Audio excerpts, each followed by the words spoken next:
오랜만에 돌아왔습니다. 고품격 컨설팅 쇼 명동부테크에 오신 여러분 환영합니다. 안녕하세요. 저는 부자 아빠 이풍수입니다. 예, 이번에 잘 마셔가지고. 네. 자, 그럼 오늘 저희 풍수님 어떤 주제로 한번 담화를 준비해봤나요? 네, 오늘은 비슷한 금액이면 수도권 중대형을 살 거냐, 아니면은 서울 소형 아파트를 살 거냐.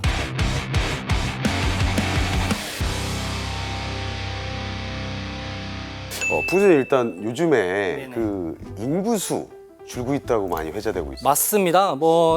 총 인구는 이제 조금씩 감소하는데 이제 15세에서 65세까지 생산 가능 소비 인구들은 이제 점차 많이 감소할 것 같고요. 그에 반해서 1, 2인 가구는 이제 꾸준히 좀 증가하고 있습니다. 아시다시피 결혼도 안 하고 애도 안 낳고 1, 2인 가구로 이제 가는 인구층은 한 2040년까지는 계속 지속적으로 증가할 예정이 있습니다. 그 제 멘트를 쳐버리셨는데요. 이제 그 포인트 때문에 소형 아파트가 좋다는 겁니다. 나 얘기 잘못한 거야 지금? 1, 2인 가구, 네? 1, 2인 가구의 가구의 분화가 일어나고 있습니다. 1, 2인 가구들이 늘어나는데 굳이 넓은 평에 가서 안 사실 것 같거든요, 저는. 네, 물론 1, 2인 가구 느는 거 맞습니다. 그런데 한번 생각을 해보죠. 1, 2인 가구들은 가장 중요한 게 무엇일까? 저는 직장과의 이제 근접성, 편익시설과의 접근성, 결국 도심지의 1, 2인 가구가 이제 몰려들어서 서울이 그런 역할을 한다고 보는데요. 하지만 수도권의 경우에는 직장 거리보다는 나의 삶의 질, 어떤 다양한 활동을 할 수 있는 그런 공간적인 수요로 봤을 때는 이제 패밀리 사이즈의 경우에는 이제 수도권에서도 1, 2인 가구와 더불어서 인기가 있을 수 있다. 그런 생각을 하고 있습니다. 이제 그 부동산에서 이제 풍수님께서 항상 강조하시지만 이제 시간, 이게 저 부동산 가치잖아요. 수도권에서 3, 4인 가구가 넓은 평에서 살면 뭐합니까? 저기 롯데월드라도 가가지고 자유로드롭에 한번 타고 싶은데 차 타고 뭐 1시간을 가야 돼요. 근데 이제 1, 2인 가구들은 간단합니다. 그러니까 일어나서 지하철 쪼르르 내려가고 2호선 타고 잠실이네 내리면 되거든요. 요거를 시간 가치를 이제 돈으로 과연 환산할 수 있을까?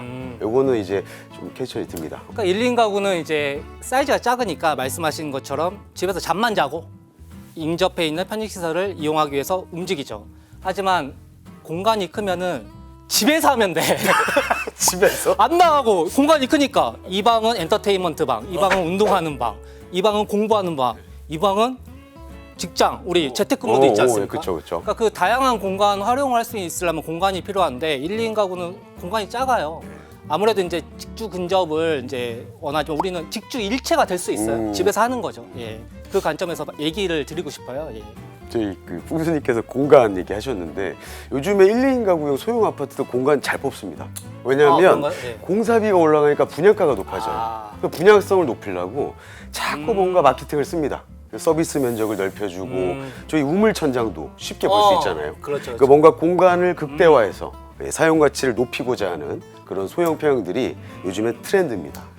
또 반대급부 측면에서 보면은 소형이 늘어나니까 대형은 희소성이 또 있을 수 있잖아요. 그렇죠. 그러니까 소형은 이제 공급 측면에서 아무래도 이제 많이 늘 걸로 예상이 되고 있고 중대형은 분양성 때문에 많이 못 지을 것 같아요. 물론 장기적으로 봤을 때는 이제 소형도 그 수요가 넘치니까 같이 올라가겠지만 중대형도 이제 그 수요 공급 측면에서 공급이 많이 줄어서 나름 선방하지 않을까. 저희가 이제 인구의 어떻게 보면은 감소 그리고 이제 점점 고령화되고 있는 추세인데 현금 흐름 창출하기에 약간 최적화되어 있는 평형이 아닐까. 대표적인 수치로 이제 전월세 전환율이라는 수치를 그렇죠. 말씀드릴 수 있는데요. 이게 쉽게 말하면 이제 전세를 월세로 돌렸을 때 얼마나 수익률을 내가 받을 수 있냐라는 겁니다. 근데 이제 소형 평형이 중대형 평형에 비해서 높아요.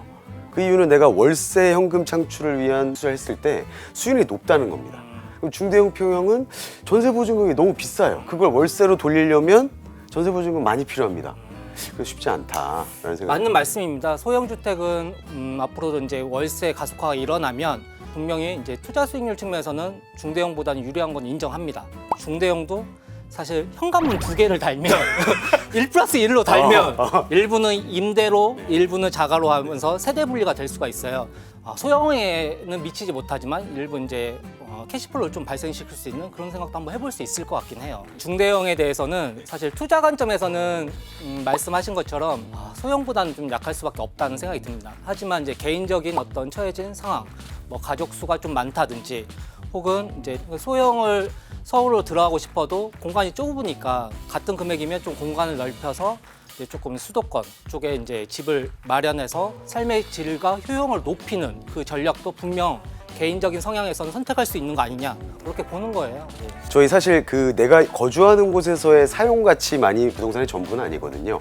어떤 편의시설 그리고 핵심 인프라 같은 거에 빠르게 도달할 수 있는 시간 가치도 부동산의 핵심 요소입니다. 그래서 이러한 관점에서 소형 평형도 이제 실거주 가치 또한 나쁘지 않다라는 거를 말씀을 드리고 싶습니다. 지금 사용 가치 관점에서 네네. 중대형과 소형을 이야기해봤는데 어떻게 좀 투자적 가치 또는 뭐 가격적 가치 이런 관점에서 좀 전망을 중대형 평형 어떻게 보시는지. 네, 중대형은 좀 무겁습니다. 솔직히 소형보다는 이제 무겁다 보니까 거래도 좀 덜 일어날 수밖에 없고요. 좀 장기적으로 보유하면서 가져가는 경우가 좀 많습니다.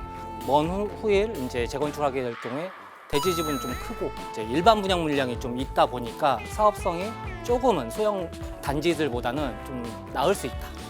아 근데 결국에는 중대형도 재건축할 때 내 평수를 좁혀가지고 새 아파트 받는 거잖아요. 그럼 결국 소형되는 거 아닙니까? 그때는 나이가 들었을 거야. 나이가? 그럼 어떻게? 다운 사이즈 줄여야지. 아 억울해서 어떻게 해? 물론 이제 내가 지금 살고 있는 대형, 중대형 평형을 계속 유지를 할 수도 있지만 이제 좀 줄이고 일반 분양분을 이제 할 수 있겠지만 근데 아마도 그 단지에 있는 입주민들이 의사결정을 하셔야 되겠죠. 이제 사이즈를 안 줄이고 현재 평형대를 유지하면서 갈지 아니면 좀 연령대가 높으면 다운 사이즈하고 일반 분양을 늘지 그건 한번 판단을 해보긴 해야 될 것 같아요. 예. 이제 재건축 말씀 나오셔서 말씀드리는 거지만 소형 역세권 같은 경우에는 이제 평당 분양가가 많이 높게 저희가 높죠. 잡을 수 많이 있고 없습니다. 그리고 평수가 작기 때문에 넓히는 거에 방점이 맞춰져 있습니다. 20평짜리를 갖고 있는데 내가 최소 요즘 30평 받을 수 있다. 이런 식으로 사업이 진행이 돼요. 그렇기 때문에 아무래도 잃는 것도 있겠지만 얻는 게 더 크기 때문에 좀 기대해 볼 수 있는 것들이 소형 재건축은 좀 많은 편이다라고 말씀을 드리고 싶습니다. 비단하기는 어렵지만 이제 소형 공급은 상당히 많이 늘어날 걸로 이제 보이고 정부 정책도 세제 혜택도 그렇고 소형으로 많이 집중이 될 걸로 보이고 중대형은 많이 좀 공급이 줄지 않을까, 그러니까 약간은 좀 양극화되지 않을까. 그러면 희소성 있는 중대형들이 어찌 보면 가격 경쟁력이나 그 방어력이 오히려 있을 수도 있다. 사실 희소적인 측면에서는 소형 평형만한 게 없다고 생각을 해요.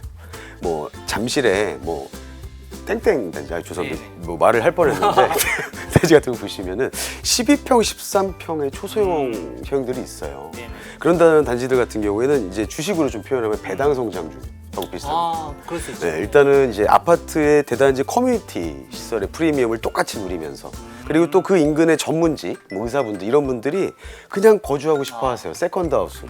왜냐면 늦은 시간까지 일하고 와서 또 잠도 자고 그래서 시세 차익도 생기면서 월세도 어쩔 때는 부르는 게 값입니다. 그래서 시세 차익과 현금 흐름이 다 올라갈 수 있는 배당 성장주 같은 상품이 소형 아파트다. 예, 풍순이 오늘 저희 그 소형 평형 대 중대형 평형으로 이제 장문 담화를 나눠봤는데 어떻게 오늘 어떠셨습니까? 오랜만에 또 이렇게 같이 촬영을 했는데. 아, 사실 저 소형 좋아합니다. 아 이제 왔어? 그러니까 추가 자금이 이제 있으면은 중대형에 우리 집에 보금자리를 마련하고 소형 월세를 도심지에 이제 작은 거를 투자를 해서 캐시플로를 더 강화할 것 같아요. 근데 한정된 재원으로 어쩔 수 없이 하나를 선택을 한다면은 보금자리가 먼저라서 이제 중대형을 선택을 할 것 같고요. 하지만 장기적으로 이제 소형은 이제 투자 가치 측면에서는 분명 중대형보다 좋을 걸로 보고 있어요. 그래서 본인의 어떤 재정 상황에 맞춰서 보금자리 마련할 수 있는 소형도 이제 적극적으로 보시는 것도 중요하다고 보고 있습니다.